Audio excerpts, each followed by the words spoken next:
Imagine कीजिए आप एक सुबह उठते हैं और अपने घर के बाहर निकल कर देखते हैं तो आपको पूरी तरह अंधेरा नजर आता है। ना ही आपको सन नजर आता है, ना ही आपको कोई रोशनी दिखती है। बस आपको दिखता है तो जमा देने वाली सर्दी और फुल साइलेंस। अब सोचिए सन के बिना हमारी लाइफ कैसी होगी, या फिर सन के बिना हम कितने दिन तक टिक पाएंगे। असल में हम सन को रोज देखते हैं लेकिन उसको समझ नहीं पाते हैं। आज के इस वीडियो के जरिए मैं आपको कुछ ऐसी इंटरेस्टिंग बातें बताऊंगा सन के बारे में, और साथ ही ये भी बताऊंगा कि सन कोई जलता हुआ गोला नहीं है, बल्कि ये हमारी इनविजिबल लाइफ लाइन की तरह है। और साथ में ये भी जानेंगे कि कैसे एक दिन सन हमारी पृथ्वी को निकल जाएगा। सो वीडियो को स्टार्ट करते हैं।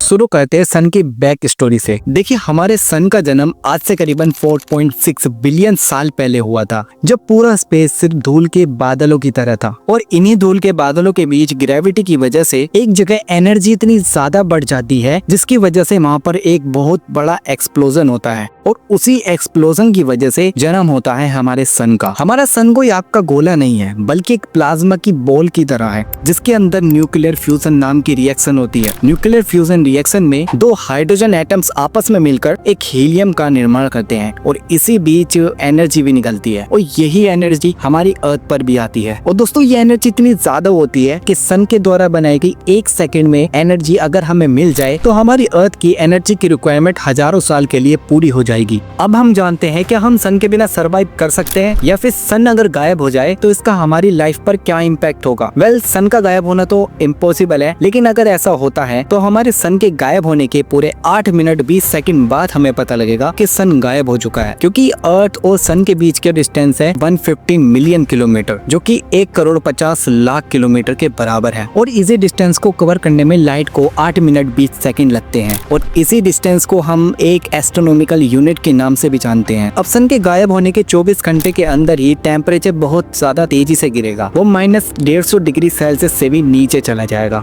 एक हफ्ते के अंदर अंदर ही सारे ओशंस जमने लगेंगे। कुछ ही मंथ्स में सारे पेड़ पौधे भी खत्म हो जाएंगे, और साथ ही पेड़ पौधे न होने की वजह से ऑक्सीजन का लेवल ड्रास्टिकली गिरेगा, जिसकी वजह से अर्थ पूरी आइस बॉल की तरह दिखने लग जाएगी, और ऐसे में हम ह्यूमंस का सरवाइव करना इम्पॉसिबल हो जाएगा। और दोस्तों सन हमेशा शांत नहीं रहता है, कभी कभी सन की कोर में इतनी ज्यादा एनर्जी बनती है जिसकी वजह से उसके अंदर से सोलर फ्लेयर्स भी निकलते हैं।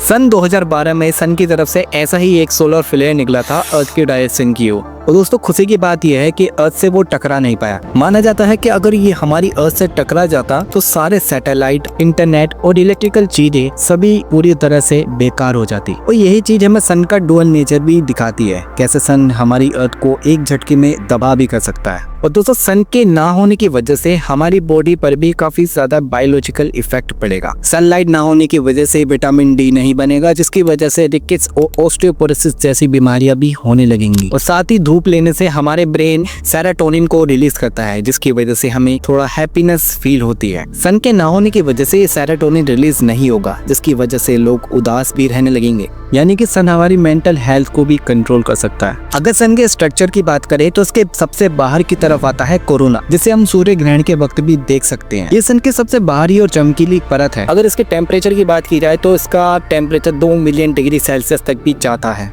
फिर इसके बाद आती है क्रोमोस्फेयर। क्रोमोस्फेयर कोरोना के बाद आती है, और दोस्तों इसका टेम्परेचर 7300 डिग्री सेल्सियस से लेकर 25000 डिग्री सेल्सियस तक भी रहता है। इसके बाद आती है फोटोस्फेयर। ये वही लेयर होती है जिससे लाइट अर्थ पर आती है, यानी कि हम जो लाइट देखते हैं सन की वो इसी लेयर से आती है, और इसका टेम्परेचर 5500 डिग्री सेल्सियस तक भी रहता है। फिर आता है कन्वेक्शन जोन। इस जोन में गर्म गैसें ऊपर की ओर, ठंडी गैसें नीचे की ओर जाती है, बिल्कुल सेम टू सेम जैसे पानी उबलता है, और इसका टेम्परेचर करीब 2 मिलियन डिग्री सेल्सियस तक होता है। फिर इसके बाद आता है रेडियो एक्टिव जोन। ये वही जोन है जहाँ से सन की कोर से निकलने वाला रेडिएशन ऊपर की ओर आता है। इसका टेम्परेचर करीब 2 मिलियन डिग्री सेल्सियस से 7 मिलियन डिग्री सेल्सियस तक होता है। अब लास्ट में आती है सन की कोर। ये वही हिस्सा है जहाँ पर न्यूक्लियर फ्यूजन होता है, और ये सन का सबसे गर्म हिस्सा माना जाता है, क्योंकि इसका कोर का टेम्परेचर 1.5 करोड़ डिग्री सेल्सियस तक होता है। और दोस्तों सन की कोर में इतना ज्यादा टेम्परेचर और इतना ज्यादा प्रेशर होता है, जिसकी वजह से हीलियम के न्यूक्लियस आपस में ही कंबाइन हो जाते हैं और न्यूक्लियर फ्यूजन को ट्रिगर करते हैं। और दोस्तों सन का साइज इतना ज्यादा बड़ा है कि इसमें 13 लाख अर्थ भी समा सकते हैं। और हैरानी की बात यह है कि सबसे भारी सोलर सिस्टम में हमारा सन ही है। वो पूरे सोलर सिस्टम का 99.8% मास लेकर बैठा है। अब आता है सबसे बड़ा ट्विस्ट, यानी कि सन हमारा ऐसा हमेशा के लिए नहीं रहेगा। करीब 5 बिलियन साल बाद इसका हाइड्रोजन पूरी तरह खत्म हो जाएगा, जिसकी वजह से ये रेड जाइंट में बदल जाएगा। और रेड जाइंट बनने के बाद ये इतना ज्यादा बड़ा हो जाएगा कि पूरी अर्थ तक को भी निकल जाएगा। लेकिन इसके बाद भी सन शांत नहीं होगा। रेड जाइंट बनने के बाद भी वो अपनी आउटर लेयर जैसे फोटोस्फेयर, क्रोमोस्फेयर, रेडियोएक्टिव जोन और कोरोना जैसी लेयर्स को हटा देगा और बाद में बचेगा एक पतली सी परत के साथ बोना सितारा, जिसे व्हाइट डॉर्फ भी कहते हैं, और जो कि बहुत ज्यादा छोटा और डेंस होगा। तो दोस्तों अगली बार अगर आप सन को देखते हैं तो देखकर ये जरूर सोचना कि वो सिर्फ एक स्टार ही नहीं बल्कि हमारी लाइफ लाइन है। और आपका बहुत बहुत शुक्रिया मेरा फर्स्ट फेस कैम वीडियो यहाँ तक देखने के लिए। और अब मैं आपसे एक सवाल पूछता हूँ, अगर आपको पता लगता है कि 24 घंटे में पूरा सन गायब होने वाला है तो आप उन 24 घंटे में क्या करना चाहोगे? मुझे कमेंट बॉक्स में जरूर बताना। और साथ ही मेरी मेहनत के लिए एक लाइक और सब्सक्राइब जरूर करते जाना। और अगर आपको जानना है कि एलियंस होते हैं या नहीं तो वीडियो डिस्क्रिप्शन में मैंने दी है, उसे जाकर जरूर देखना। मिलते हैं नेक्स्ट वीडियो में, बाय।